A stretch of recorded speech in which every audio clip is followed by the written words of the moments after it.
Hi guys, my name is Maria and today I'm here to do the Astrology Book Tag. This tag was created by Monica Hay and I was so excited to be tagged by Ren from A Bookish Balance, and I'll link both of their channels down below. And thank you so much, Ren, for tagging me. Alright, so let's go ahead and get straight into it. Question 1. Aquarius. A book that made you think outside of the box. For this one, I'm gonna go with Tiny Beautiful Things by Cheryl Strayed. I know I mentioned this in my Finally Fall book tag, so there might be a few books that I'm repeating over in this one and the next tag that I do as well. If you saw my new to booktube tag, I talked about how I was depressed in college and didn't read for about 4 to 5 years and only just recently picked it up about a year ago. So sorry if I repeat any books. Basically, when you don't read for 4 years, you don't have as much material to go on, but I tried to make this tag as different as possible as far as the choices I picked. But I do have to repeat this one. So it's a collection of essays about different topics, and every essay she writes is really beautiful, but one of my favorite things about it was that they didn't always echo my own opinions on the topic, but I also didn't fully disagree with them. I thought that they were kind of a new point of view and a new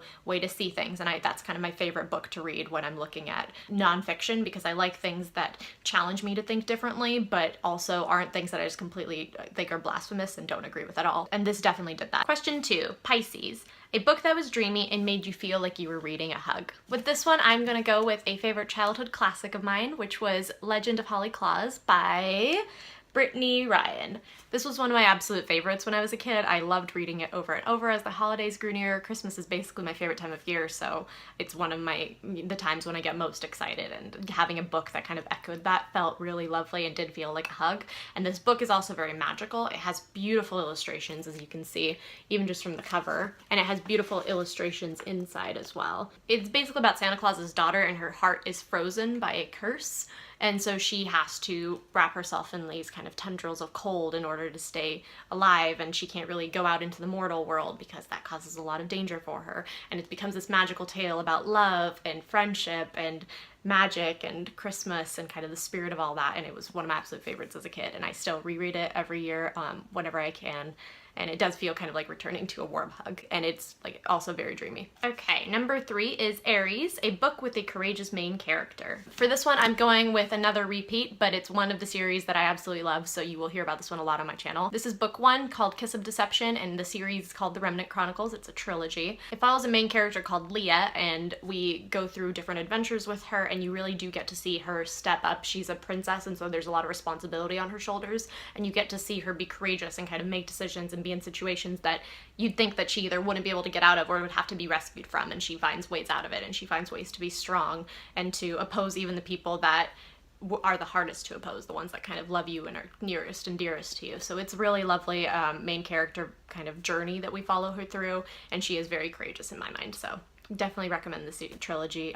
As you can tell from how many times I've mentioned it, I absolutely loved it. Number 4 is Taurus, a book that you can always depend on and return to. This one I chose Boy Next Door by Meg Cabot. This is one that I read back in middle school or high school, I believe. This book is told through emails, and it's so much fun to read. It's very witty, very funny, and every time I read it, I'm giggling out loud, and I love the friendships in it. I love the kind of romance that threads throughout it. I don't want to give too much away about the plot just because it will spoil it otherwise, but it has dogs in it, and it has next door neighbors and intrigue, and it has identity confusion to some degree, and a lot of fun workplace antics as well, and it's great. If you haven't read Meg Cabot books, you should. This one's my favorite one to start with, and if you have read Meg Cabot books, you know how much fun they can be. Number 5 is Gemini, which is my sign. I am a Gemini, born June 8th, but I also consider myself a Cancer to some degree. My godmother's really into astrology and horoscopes and charts and things like that, and so because of that, I know that my sun sign is a Gemini, but my personality rests a lot in my moon sign, which is a Cancer. So that's kind of a fun fact for you. But anyway, Gemini, number 5, a book that had 2 equally interesting sides. For this one, I am going with The Time Traveler's Wife by Audrey Niffenegger, which is one of my all-time favorite books because of how beautifully it's written. So this book basically follows a guy who can time travel and a woman who becomes part of his life through that use of time travel, and kind of how they mesh their lives together with that element in there. And what I really love about it is that you get to see both of their perspectives. You get to see Henry's as he struggles with the time travel and kind of the toll that takes and how it throws him into dangerous situations. And then you also get to see Claire, and you get to see how hard it can be for someone to be the one waiting, and the sacrifices they both have to make, but kind of the worth that comes out of that as well. And it's great because you feel for both characters and you really understand where they're both coming from, so you sympathize with both, and that makes the story really interesting to follow along with. Question 6 is Cancer, a book that nurtured you in a time of need. I don't believe I brought this one up on my channel yet, but this book actually means a whole lot to me because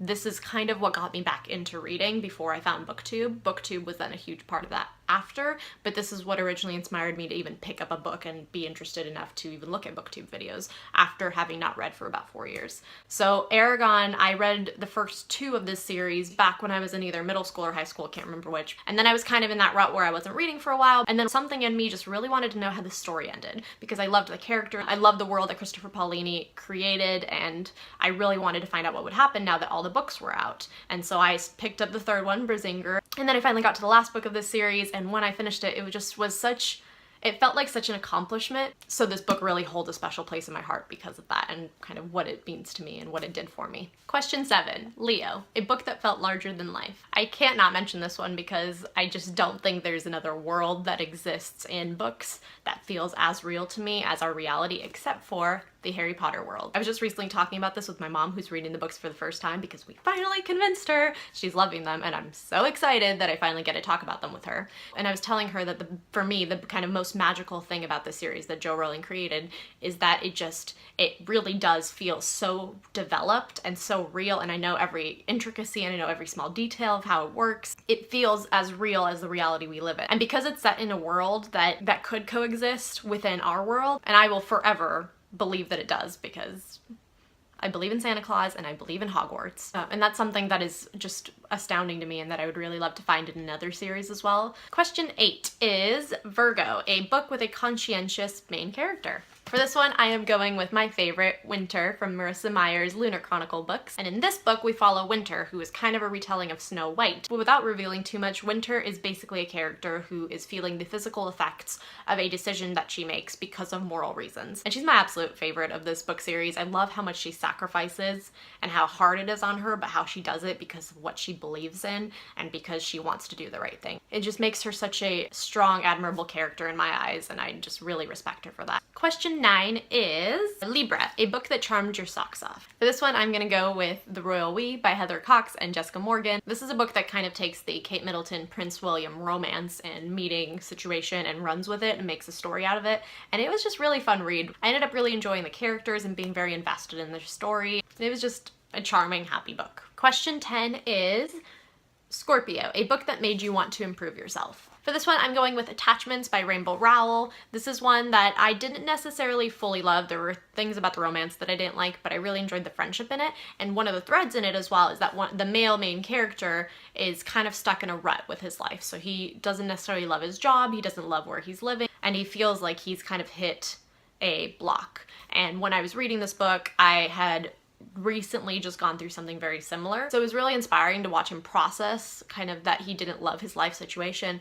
and take steps to correct it. And it inspired me and made me want to improve things about my life as well. Question 11 is Sagittarius, a book that made you feel optimistic about life. This one I struggled with a little bit because I wanted to say Tiny Beautiful Things or Love Warrior, but I'd said them both in previous tags. So to kind of give a different answer to that, I'm gonna go with Akamath, which is A Court of Mist and Fury by Sarah J. Maas. This is the second book in the ACOTAR or A Court of Thorns and Roses trilogy, and I have conflicting feelings about this trilogy, but this book in particular I absolutely loved every second of. I don't want to say too much about this book as far as plot goes so that I don't spoil anything. The first book is kind of a loose Beauty and the Beast retelling with fairies and darker fantasy worlds mixed in as well. And this book follows the journey of the main character of the trilogy as she kind of realizes a few things about herself as she goes through PTSD to some degree and depression and works through that and kind of emerges on the other side of it. And so when I was reading it, it did kind of make me feel optimistic about life in the sense that it was cathartic for me because I had been through something very similar and had also felt that sense of breaking through to the other side and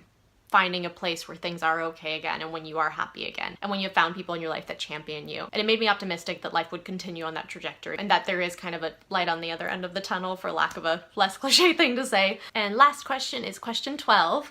Capricorn, a book with a steady and ambitious story arc. For this one, I'm going with The Raven Boys by Maggie Stiefvater, which I just read this month and really enjoyed. I'm actually participating in the Raven Cycle read-along that is happening next month in November and is hosted by Miss Emma Reads a Lot. I will link her channel and the video about the read-along in the description bar below as well if you want to take part. But anyway, this is a series of 4 books that follows characters that are going on this kind of hunt for something and also encounter a lot of supernatural elements. It seems to have a very built-up world that I'm only kind of scratching the surface of right now in the first book, and that I'm hoping to learn a lot more about. It seems like there's a lot of supernatural lore and mysterious things in the way the world operates that we're still going to get in the next 3 books, and that makes me really excited. And that is the end of the astrology book tag. Thank you again so much, Ren, for tagging me. It was so much fun to do, and I am going to go ahead and tag Becca and Mike from Books and Looks. If you two are interested in doing this tag, consider yourself tagged. Alright, thank you so much for watching, everyone, and comment down below and let me know which astrology side you are, because I'm super interested in all that stuff, as I mentioned, and I will see you in my next video. Bye!